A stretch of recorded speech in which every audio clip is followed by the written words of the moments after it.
Redites-moi l'histoire de l'amour de Jésus. Amen. Que c'est bon pour nous. Rebonjour tout le monde.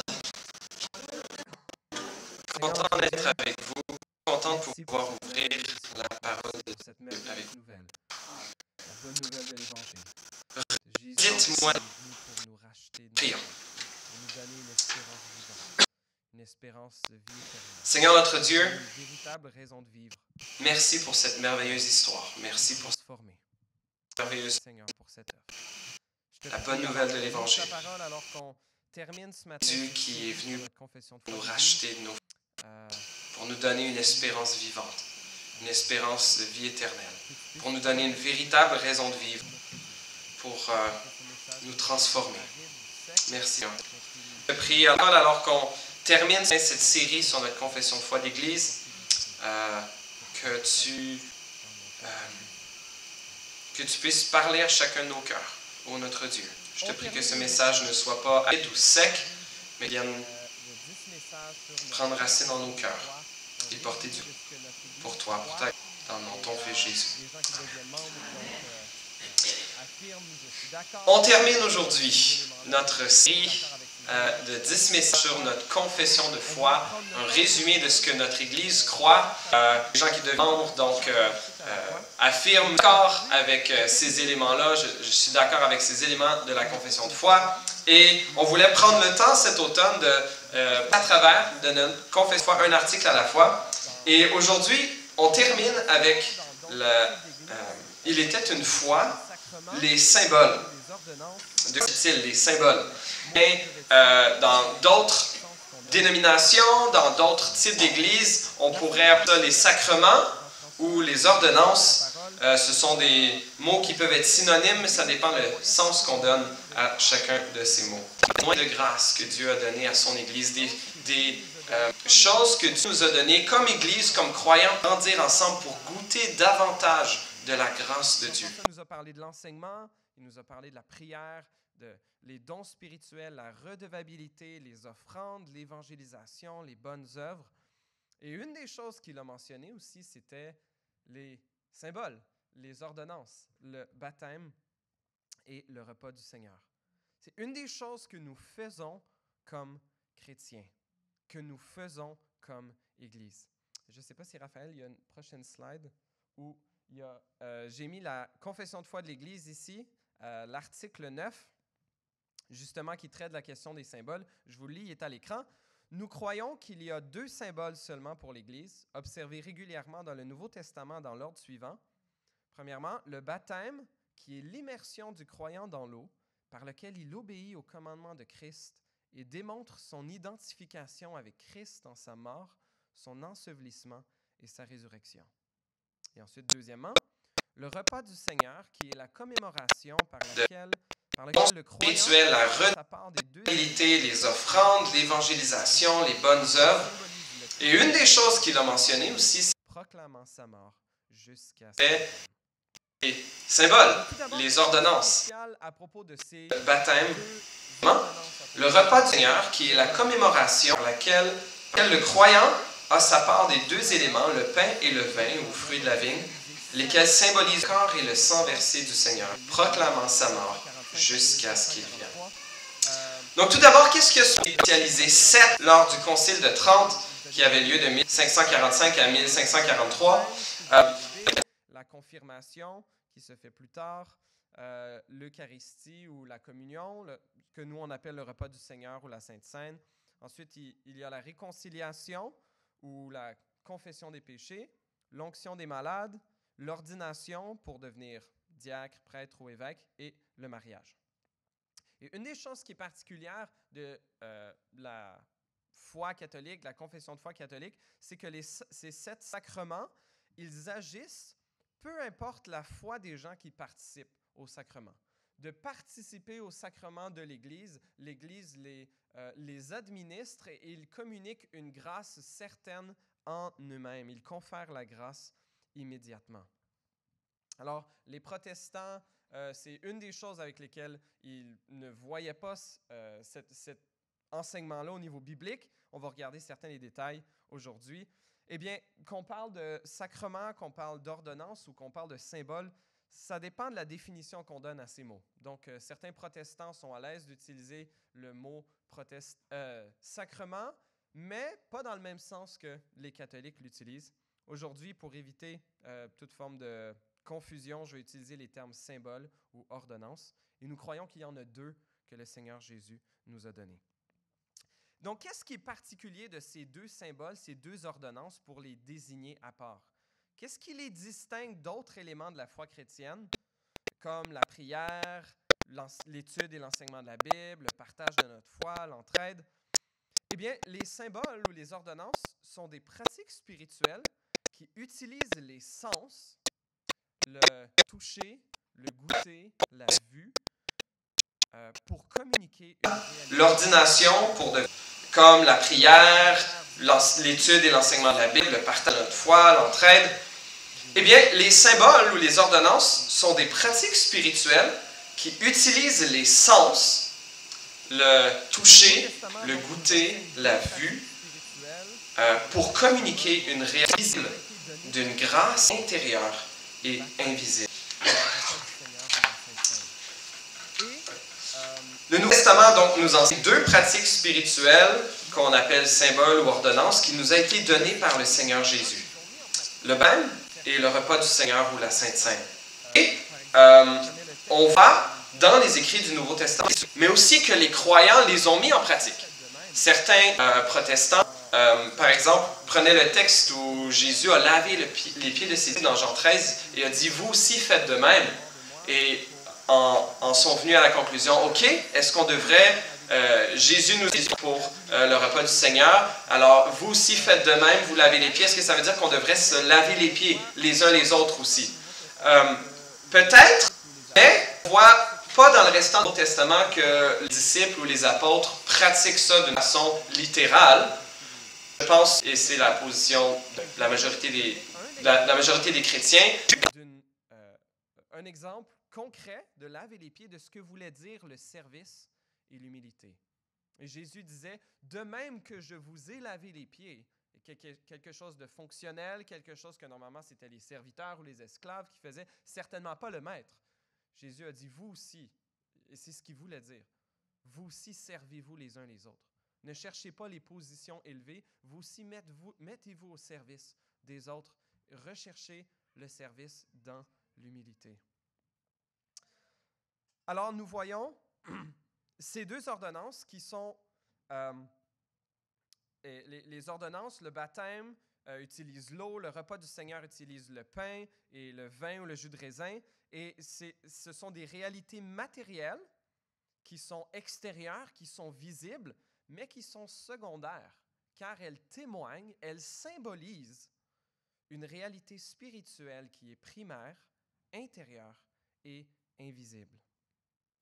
Le baptême démontre ou manifeste l'entrée dans l'Église d'un nouveau croyant et le repas du Seigneur nous rappelle notre besoin de se nourrir de Christ par la foi, notre besoin d'être entretenu par la force du Seigneur, par sa grâce pour continuer à marcher avec lui. Donc, Raphaël, je pense que tu peux avancer de 2 diapos. La prochaine. Le baptême. Donc, mon message, c'est pas compliqué ce matin, la structure. Tout d'abord, on regardait une petite introduction aux symboles, aux ordonnances. Ensuite, le baptême, symbole de l'entrée dans l'Église. Et le point 3, ça va être le repas du Seigneur, symbole de la continuation dans l'Église. Petite histoire du baptême. Donc, au temps de Jésus, le baptême par immersion faisait déjà partie de la culture juive. Selon la coutume, un non-juif, un païen qui faisait le choix de devenir juif, devait être plongé entièrement dans l'eau pour être purifié de ses souillures. Et au moment de son baptême, il priait Dieu de pardonner ses péchés, suite à quoi il était inclus dans le peuple de Dieu. Et s'il s'agissait d'un homme, il devait se faire circoncire également. Ces païens devenus juifs étaient appelés des prosélytes. Et pour leur baptême, plusieurs baptistères avaient été aménagés autour du temple à Jérusalem à l'époque de Jésus. Ensuite, on voit un prophète du temps de Jésus dont le nom, on lui a donné justement le nom de Jean baptiste. Exemple Il baptise concret de laver les pieds de ce que vous les gens qui dire le service de leurs fautes. d'humilité. Il Et Jésus disait, de tourner de leurs péchés même que je vous ai lavé les à s'engager à changer de vie. Et c'est Dieu lui-même qui avait quelque chose que normalement c'était les serviteurs ou les esclaves qui faisaient, certainement pas le maître.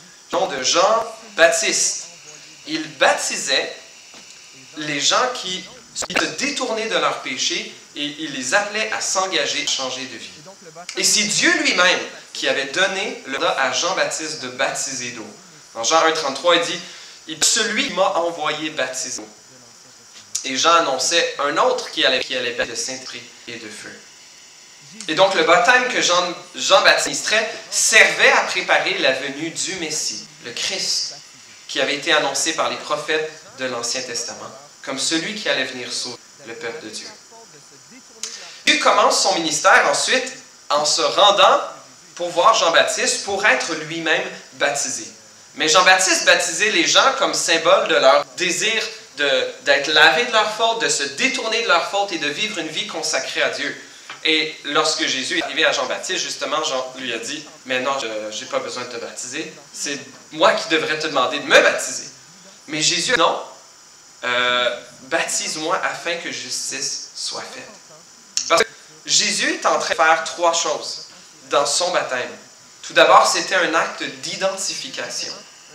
Jésus s'est identifié qui retiraient de leurs péchés et qui croiraient en lui.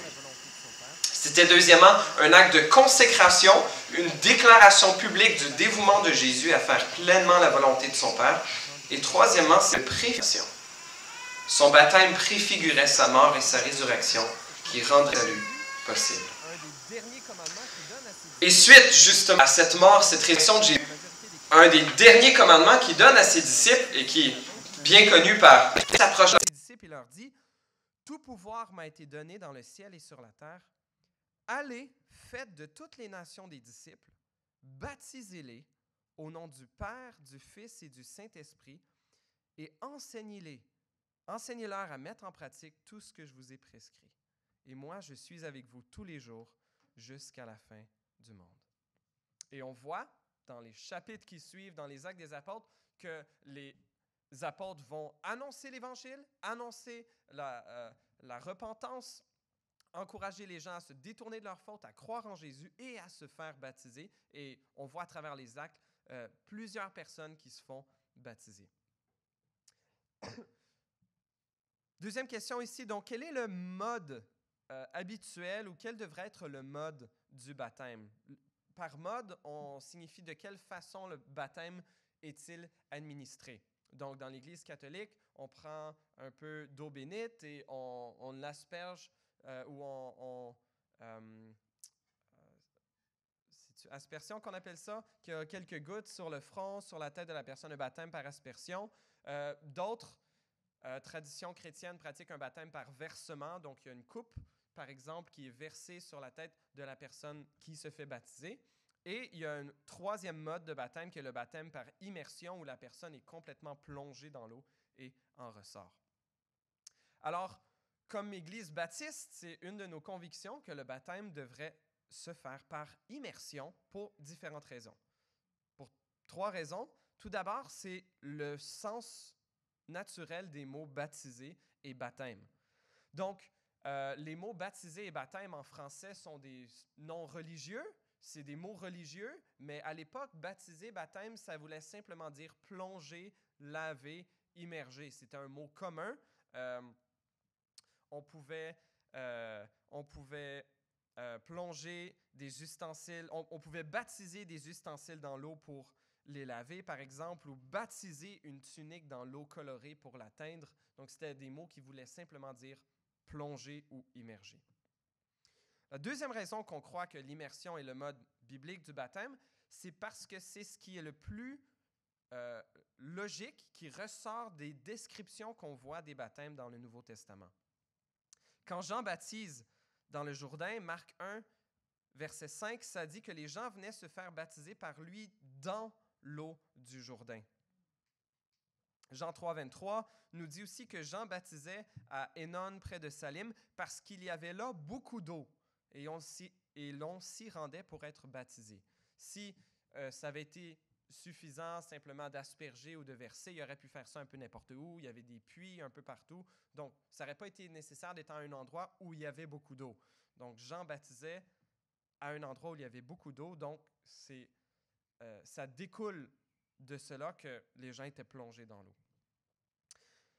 Dans un autre exemple, dans Acte 8, verset 36, c'est le récit où l'évangéliste Philippe rencontre un haut fonctionnaire de la reine d'Éthiopie, un eunuque, et Philippe lui explique un texte d'Ésaïe qui prophétisait la venue de Jésus. Et comme Acte 8 dit, comme ils continuaient leur chemin, ils arrivèrent à un point d'eau, et l'eunuque dit, « Voici de l'eau, qu'est-ce qui empêche que je sois baptisé? » Et ça dit, Philippe et l'eunuque descendirent tous les deux dans l'eau, et Philippe baptisa l'eunuque. Et ensuite, ça dit, quand ils furent sortis de l'eau, donc ça impliquait vraiment le fait de rentrer dans l'eau et de sortir dans l'eau. Une troisième raison pour laquelle on croit que l'immersion est le mode biblique du baptême et que c'est celui qui symbolise le mieux, ou qui reflète le mieux, la plénitude de la symbolique du baptême. On va voir un petit peu plus tard au point des significations que une des choses que le baptême démontre, c'est donné dans le ciel et sur la terre.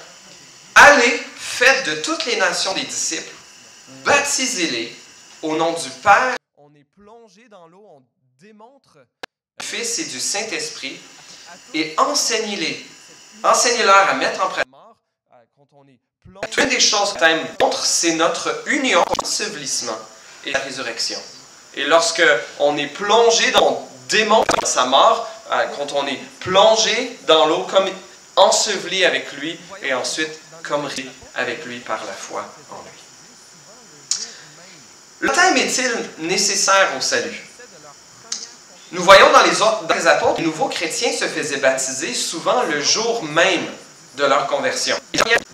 Et ainsi donc, l'expérience du salut des croyants du Nouveau était indissociable de leur expérience de baptême.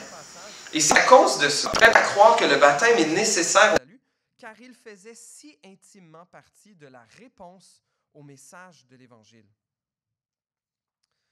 Ce serait cependant difficile de soutenir l'idée que le baptême est nécessaire au salut en considérant l'ensemble des passages qui parlent du salut, comme on l'a vu il y a quelques semaines aussi, alors qu'on couvrait la thématique du salut, car le Nouveau Testament est clair que c'est par la foi en Jésus, Christ seul, que vient le salut, non pas par l'obéissance ni par la pratique de quelconques bonnes œuvres.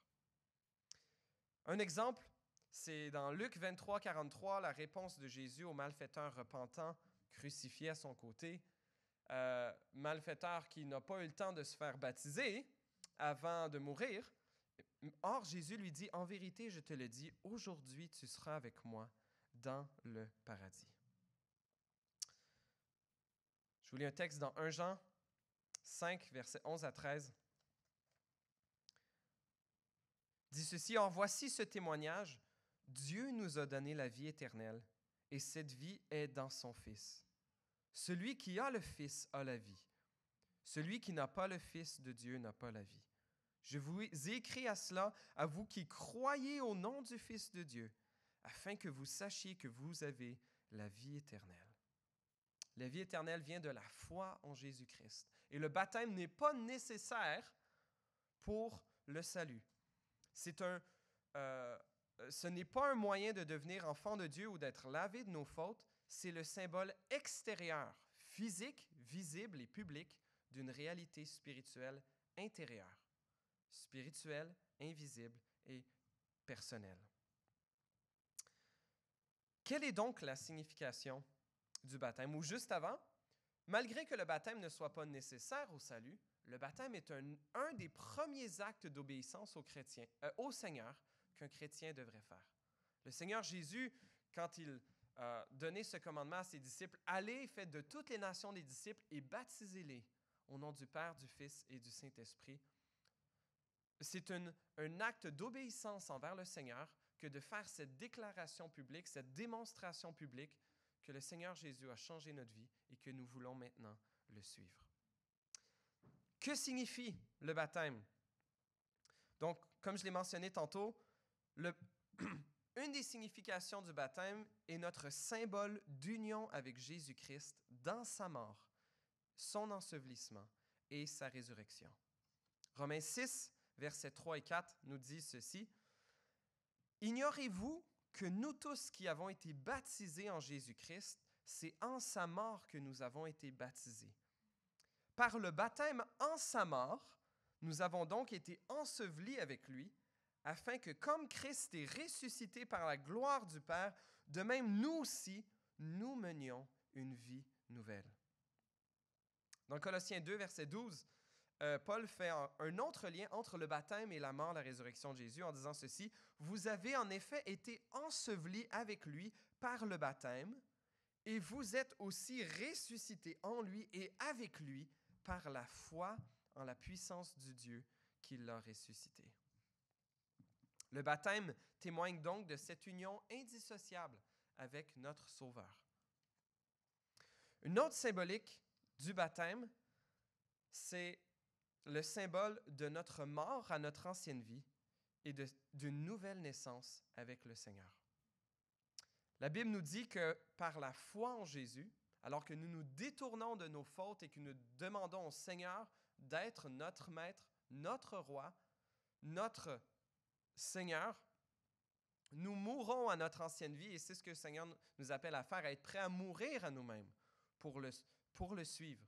Et le baptême symbolise cela alors qu'on est plongé, ça symbolise la mort à notre ancienne vie et cette nouvelle vie qu'on est ressorti de nouveaux êtres, de nouveaux hommes, de nouvelles femmes par la foi en Jésus et par la transformation que son esprit vient opérer en nous.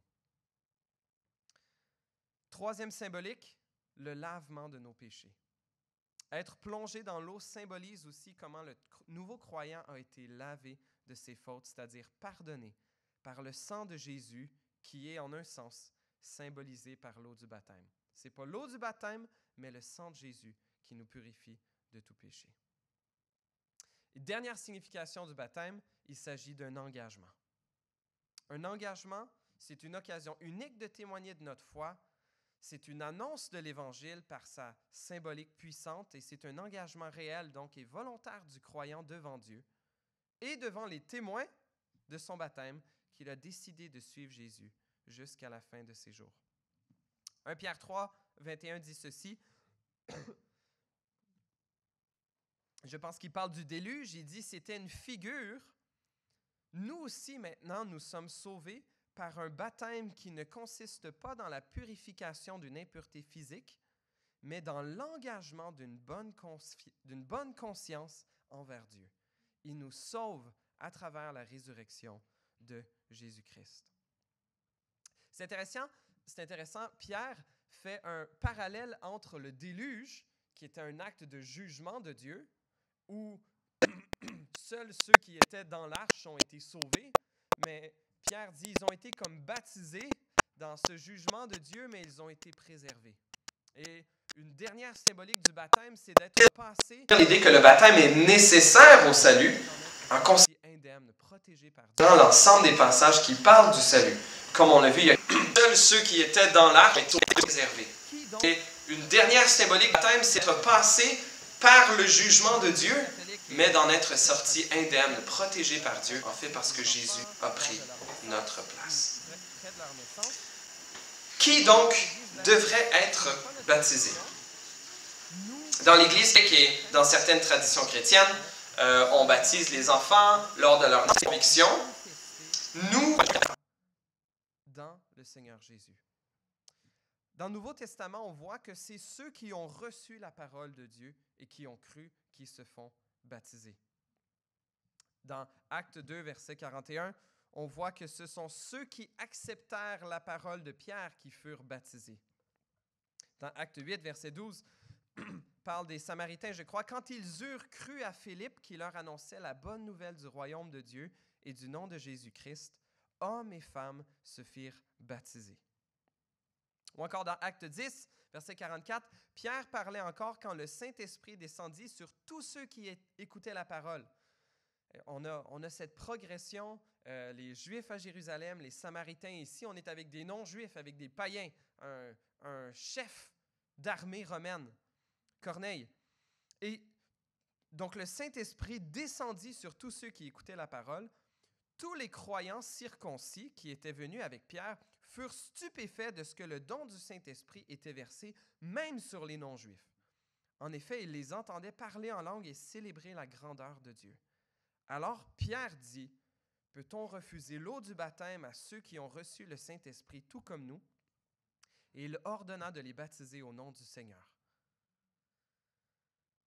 Donc, on voit dans les Actes des Apôtres que ce sont ceux qui se sont détournés de leur faute, qui ont placé leur confiance en Jésus, qui se font baptiser pour témoigner publiquement de cette transformation intérieure de leur cœur. Et donc, un des sens du baptême est qu'il s'agit d'un symbole du début de la vie chrétienne. Il devrait donc être donné seulement à ceux qui démontrent avoir débuté leur vie chrétienne. Alors, es-tu chrétien? As-tu placé ta foi dans le Seigneur Jésus? Si tu n'es pas certain, alors fais-toi pas baptiser. Mais si tu as placé ta foi dans le Seigneur Jésus, alors le Seigneur t'invite, t'encourage à le démontrer publiquement en te faisant baptiser. Et notre pratique dans notre association d'Église baptiste est que si une personne a été baptisée selon un autre mode que l'immersion, donc par aspersion ou par versement, on encourage cette personne à être baptisée par immersion pour démontrer cette pleine et riche symbolique que d'être unis avec Jésus dans sa mort et sa résurrection, d'être lavé de nos fautes, d'être mort à notre ancienne vie, né dans cette nouvelle vie que le Seigneur nous donne par son Esprit. Donc, si quelqu'un a été baptisé bébé ou si quelqu'un a été baptisé par un autre mode que l'immersion comme un croyant, bien, on vous encourage à vous faire baptiser. Et si c'est quelque chose qui vous interpelle, bien, je vous invite à venir me voir, à venir me parler. On espère, Dieu voulant, d'ici quelques mois, avoir des baptêmes à l'Église. Donc, je vous encourage à venir me parler à moi ou un des leaders de l'Église. Ça va faire plaisir de vous accompagner dans cette démarche. Dernièrement, qui baptise par qui? Est-ce que ça doit être des pasteurs? Est-ce que ça doit être des anciens reconnus par la mise à part? Dans l'Église catholique, comme c'est l'Église, les sacrements qui confèrent une grâce spéciale, ils doivent être administrés par des gens reconnus par l'Église, des prêtres qui ont été mis à part. En fait, dans le Nouveau Testament, on ne voit pas nécessairement il n'y a aucune obligation qu'il faut que ce soit un leader d'Église en particulier. Donc, ça n'a pas besoin d'être un pasteur ou être un ancien d'Église. La Bible nous dit qu'il n'y a pas deux classes de chrétiens, les prêtres et les chrétiens ordinaires, ou les pasteurs et les chrétiens ordinaires. La Bible nous dit que nous sommes tous prêtres, que Dieu nous a fait de nous une nation de prêtres. C'est-à-dire que nous avons directement accès auprès de Dieu par Jésus-Christ. Nous tous, hommes, femmes, enfants, si nous croyons en Jésus, nous devenons prêtres de Jésus. Cependant, le baptême est le signe d'entrée dans l'Église, dans le corps de Christ. Alors, il semble approprié que le baptême ait lieu au sein de la communion de l'Église autant que possible. L'avantage également que l'Église puisse se réjouir avec la personne qui se fait baptiser et que la foi des croyants de l'Église puisse être fortifiée. On ne se baptise pas soi-même, on est baptisé par une Église qui peut témoigner de notre confession de foi et on est baptisé comme démonstration de cette foi en Jésus. Et il s'agit d'un accueil visible d'entrée dans l'Église. Et la majorité des églises, nous aussi, ont quelques rencontres. Lorsque quelqu'un veut se faire baptiser, on a quelques rencontres pour vérifier que la personne ait bien compris l'Évangile, qu'elle ait bien compris le sens du baptême et pour la préparer à cet acte, ce moyen de grâce particulier que le Seigneur nous a donné. Deuxième symbole, le repas du Seigneur, qu'on appelle aussi Sainte Seine. que je pense dans l'Église catholique on appelle l'Eucharistie ou la communion. Ce sont des symboles. Et de même que contrairement au baptême qu'on fait une seule fois, normalement on se fait baptiser, c'est un symbole de notre entrée dans l'Église. Le repas du Seigneur, on est appelé à le pratiquer régulièrement. Et c'est un symbole de notre continuation dans l'Église. Dans Matthieu 26, versets 26 à 29, alors que Jésus est en train de prendre le repas de Pâques avec ses disciples, il donne une nouvelle signification à ce repas pascal. Matthieu 26, verset 26, « Pendant qu'il mangeait, Jésus prit du pain et prononça la prière de bénédiction. Puis il le rompit et le donna aux disciples en disant, « Prenez, mangez, ceci est mon corps. » Il prit ensuite une coupe et remercia Dieu. Puis il la leur donna en disant, « Buvez-en tous, car ceci est mon sang, le sang de la nouvelle alliance qui est versé pour beaucoup pour le pardon des péchés. Je vous le dis, je ne boirai plus désormais de ce fruit de la vigne jusqu'au jour où je le boirai nouveau avec vous dans le royaume de mon Père. » On voit Jésus qui a institué ce repas à ses disciples. Et de même que le baptême raconte l'Évangile dans sa symbolique, le repas du Seigneur, lui aussi, raconte l'Évangile, nous parle de la mort de Jésus pour nous. Et on voit que les premiers chrétiens, justement, pratiquaient le repas du Seigneur. Dans Acte 2, à la fin du chapitre, ça dit « Chaque jour, avec persévérance, les nouveaux chrétiens, tout nouveaux chrétiens, ils se retrouvaient d'un commun accord au temple, ils rompaient le pain dans les maisons et ils prenaient leur nourriture avec joie et simplicité de cœur. » La majorité des interprètes considèrent ici que ils étaient en train de pratiquer le repas du Seigneur et le faisaient chaque jour à l'époque, comme rappel de la mort de Jésus pour eux. Que signifie « ceci est mon corps et ceci est mon sang » à travers dans le Seigneur Jésus. Dans le Nouveau Testament, on voit que c'est ceux dire ceci est mon corps qui ont reçu la parole de Dieu et qui ont cru qui se font baptiser. Il y a un terme théologique dans Acte 2, verset 41, on voit que ce sont ceux qui acceptèrent la parole à travers des différentes conceptions de ce que voulait dire « ceci est mon corps et ceci est mon sang ». L'Église catholique, il y a un terme théologique fancy qui est, leur position c'est la substitution. Ce que cela veut dire, c'est que les éléments de la table du Seigneur sont transformés dans le corps et le sang littéral de Jésus.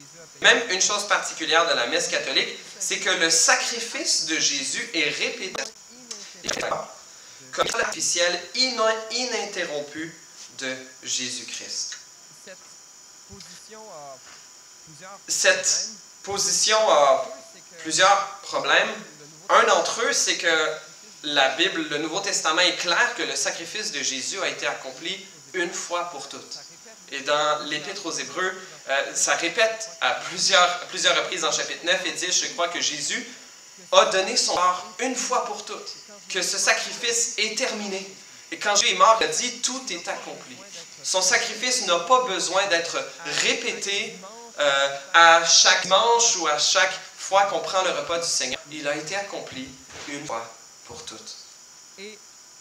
Et une autre position luthérienne qui dit que le corps de Jésus et son sang sont dans, avec et en dessous.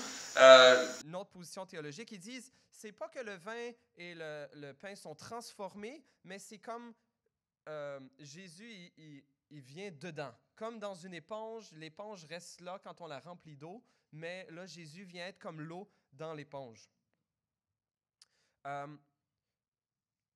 La majorité des protestants trouvent que cette position n'est pas nécessaire et pas biblique. Lorsque Jésus, par exemple, dit « Cette coupe est la nouvelle alliance en mon sang », on n'affirme pas que la coupe est la nouvelle alliance pour vrai. Alors, qu'est-ce que Jésus voulait donc bien dire par « ceci est mon corps et ceci est mon sang ». Quand Jésus a pris le premier repas avec ses disciples, qu'il leur a donné du pain et leur a dit « ceci est mon corps », alors Jésus était encore là. Les disciples voyaient Jésus et son corps ne s'est pas transféré dans le pain. Ils voyaient que Jésus utilisait ces termes de façon symbolique. Jésus a dit d'ailleurs, des affirmations comme « c'est moi qui suis la porte des brebis ». C'est moi qui suis le vrai cep, je suis le vrai cep. Jésus utilisait ces termes de façon métaphorique, de façon symbolique, pour signifier des réalités spirituelles. Et lorsque Jésus nous invite à manger de son corps ou boire de son sang, dans Jean 6, et je vais aller un peu plus vite pour vous, versets 53-57, Jésus dit « Celui qui mange mon corps et qui boit mon sang a la vie éternelle, et moi je le ressusciterai le dernier jour. » Alors, qu'est-ce qu'il pouvait bien dire par cela? Je pense, c'est ma compréhension, que Jésus utilisait des paroles de plus en plus difficiles à comprendre dans cette discussion qu'il avait avec cette foule parce que les gens ne voulaient pas croire en lui. Et Jésus avait été plus clair plus tôt, quelques versets plus tôt, à ce que ça voulait dire manger son corps et boire son sang. Dans Jean 6, versets 35 à 40, Jésus dit « C'est moi qui suis le pain de vie. Celui qui vient à moi n'aura jamais faim et celui qui croit en moi n'aura jamais soif. » Et de manger Jésus ou de manger son corps et boire son sang, je pense que la meilleure façon de comprendre, ça veut dire de venir à Jésus et de croire en lui. Il répète de même au verset 40, « En effet, la volonté de mon Père, c'est que toute personne qui voit le Fils et croit en lui ait la vie éternelle, et moi je la ressusciterai le dernier jour. » Alors, lorsque nous mangeons le corps de Jésus, que nous buvons son sang, lorsque nous partageons le pain, la coupe, nous venons de nouveau au Seigneur Jésus, nous le regardons de nouveau, nous venons à lui de nouveau. Nous exerçons la foi en lui, nous nous rappelons l'Évangile. Quelle est la signification du repas du Seigneur? On pourrait parler de 3 dimensions, passée, présente et future. Lorsque nous partageons le repas du Seigneur, c'est pour nous une occasion de regarder vers le passé, de regarder vers la croix, où nos fautes ont été payées, où l'amour de Jésus a été manifesté pour nous dans sa façon la plus visible, éclatante et incompréhensible. Lorsque nous partageons le repas du Seigneur ensemble, nous venons de nouveau à Jésus et nous goûtons à son amour présent, manifesté par son sacrifice passé. Nous sommes face au cœur de Dieu même et nous sommes mis en mouvement encore par sa grâce à nous émerveiller et à l'adorer. Il y a une dimension passée, il y a une dimension présente. Nous affirmons... qui a déjeuné ce matin? Qui a mangé avant de venir à l'église? D'accord, plusieurs. Qui n'a pas mangé avant de venir à l'église? Quelques autres. Qui ne va pas manger de toute la journée? Oh, OK. Non, Benoît, le jeûne, la prière, c'est personnel. OK, d'accord. Mais si on ne mange pas pour quelques jours, bon, plus ça dure longtemps, plus on est faible, et au bout d'un certain temps, si on ne mange ni ne boit, on finit par mourir. N'est-ce pas? C'est la biologie très simple. Lorsque nous prenons le repas du Seigneur, nous affirmons que nous avons besoin de nourriture spirituelle. Nous avons besoin de Jésus. Nous avons besoin de sa mort pour nous aider à continuer notre marche chrétienne. Nous nous rappelons, nous goûtons à nouveau à sa bonté, à l'expression de son amour. Nous affirmons notre besoin de nourriture spirituelle. Les premiers disciples prenaient le repas du Seigneur à chaque jour. Certaines églises le prennent à tous les mois, certains le prennent une fois par année ou quelques fois par année, d'autres le prennent pas du tout. Certaines églises ne le prennent pas du tout. Nous, c'est notre tradition dans la majorité des églises baptistes de le prendre environ une fois par mois. On pourrait le prendre plus souvent, on pourrait le prendre moins souvent. J'ai un ami qui allait dans une église presbytérienne et les pasteurs de l'église aimaient dire, eux le prenaient à chaque dimanche, on aime ça prendre la table du Seigneur parce que même si le sermon, l'Évangile dans la prédication a été complètement raté, au moins on prend le repas du Seigneur, puis là, l'Évangile est annoncé clairement. Alors, j'espère que l'Évangile est annoncé clairement à chaque semaine, mais lorsqu'on prend le repas du Seigneur, c'est une façon pour nous de nous approcher de Dieu, de goûter encore à la bonté de l'Évangile. De même, le repas du Seigneur est une démonstration de notre unité, de notre unité comme frères et sœurs. Je n'ai pas noté le verset ici. Je pense que c'est, je m'essaye, 1 Corinthiens 11, verset 17. Non.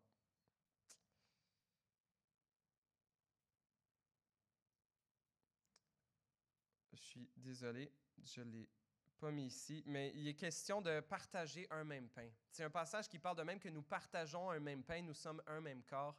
Et à l'époque, on partageait le pain, on se séparait, on en prenait un morceau. Et c'est une démonstration, on est un seul corps comme chrétiens, on est un seul corps comme Église. Et lorsque nous prenons le repas du Seigneur, nous ne pouvons pas le prendre seul chez nous, car nous démontrons ensemble notre appartenance à la famille de Dieu, à notre famille. Le repas du Seigneur a une dimension passée, présente et une dimension future aussi. Lorsque Jésus a instauré le repas du Seigneur, on l'a lu tantôt, il a dit qu'il ne prendrait plus, il ne boirait plus désormais de ce fruit de la vigne jusqu'au jour où il le boirait de nouveau avec nous dans le royaume de son Père. Lorsque nous prenons le repas du Seigneur, c'est un avant-goût du repas des noces de l'agneau. C'est-à-dire du premier repas que nous prendrons avec le Seigneur lorsqu'il recréera les cieux et la terre et que tous ensemble, nous verrons sa gloire, tous ceux qui auront cru et espéré en lui. Donc, on invite tous ceux qui croient dans le Seigneur Jésus à partager cette table. Pour qui? C'est pour ceux qui croient en lui. Est-ce qu'on doit être baptisé ou pas? Il y a différentes églises qui pratiquent différentes façons. Dans le Nouveau Testament, on voit que l'ordre, lorsque les gens croyaient en Jésus, ils étaient baptisés d'abord et ensuite ils étaient joints à l'Église et donc ils partageaient le repas du Seigneur. Donc, pour encourager les gens à être baptisés, pour suivre cet ordre, c'est notre pratique à l'Église de vous encourager, si vous n'avez pas été baptisé par immersion encore, bien, à laisser passer les aliments quand ils vont venir tantôt. On va partager le repas dans un instant. Mais de saisir l'occasion de rapidement vous faire baptiser et démontrer publiquement votre attachement au Seigneur et votre désir de le suivre. Le repas du Seigneur est aussi pour une occasion d'auto-examen. Dans 1 Corinthiens 11, versets 27 à 29, il est dit ceci. « C'est pourquoi celui qui mange ce pain ou boit la coupe du Seigneur indignement sera coupable envers le corps et le sang du Seigneur. Que chacun donc s'examine lui-même et qu'ainsi il mange du pain et boive de la coupe.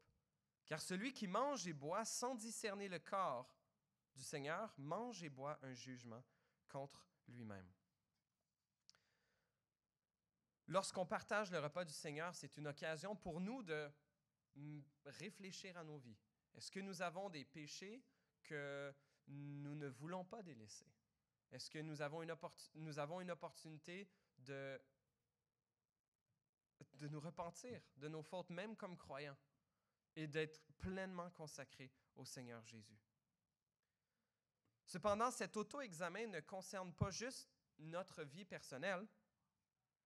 L'apôtre Paul mentionne ceci dans le contexte des relations frères et sœurs. Et je n'ai pas le temps pour regarder cela, mais est-ce que nos relations reflètent le caractère de notre Seigneur? Si mes relations ne sont pas réglées, eh bien, je suis appelé à agir rapidement pour les mettre en règle, pour ensuite aller venir adorer Dieu. Vous vous souvenez peut-être dans Matthieu 5, versets 23 à 24, Jésus dit, « Si tu veux apporter une offrande et que tu te rends compte que ton frère a quelque chose contre toi, laisse là ton offrande, va régler, va te réconcilier et ensuite reviens pour offrir ton offrande. » Le repas du Seigneur est un examen pour nous d'examiner nos relations, une occasion pour nous d'examiner nos relations aussi. Et de demander au Seigneur de nous appeler à faire ce qu'il faut, tout ce qui est en notre pouvoir pour être réconciliés avec les gens autour de nous. Dernièrement, par qui? Est-ce qu'il faut que ce soit des pasteurs? Est-ce qu'il faut que ce soit des anciens? certaines des traditions où c'est seulement les pasteurs ou membres du clergé. Nous, à l'Église, on voit pas ça dans la Bible et on trouve que n'importe quel vrai croyant peut distribuer les éléments. On aime que ce soit des gens qui soient membres de l'Église, mais c'est pas normalement, c'est notre pratique. Dernièrement, merci pour votre patience. On veut prendre le repas du Seigneur aussi à la fin. Les symboles, les ordonnances, le baptême et le repas du Seigneur racontent l'Évangile. Le baptême raconte la mort et la résurrection de Jésus et est une occasion de grande joie pour tous ceux qui en témoignent.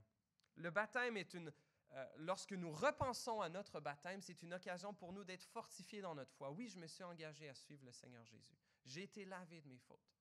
Je suis uni avec Jésus dans sa mort et je suis maintenant appelé à vivre en nouveauté de vie.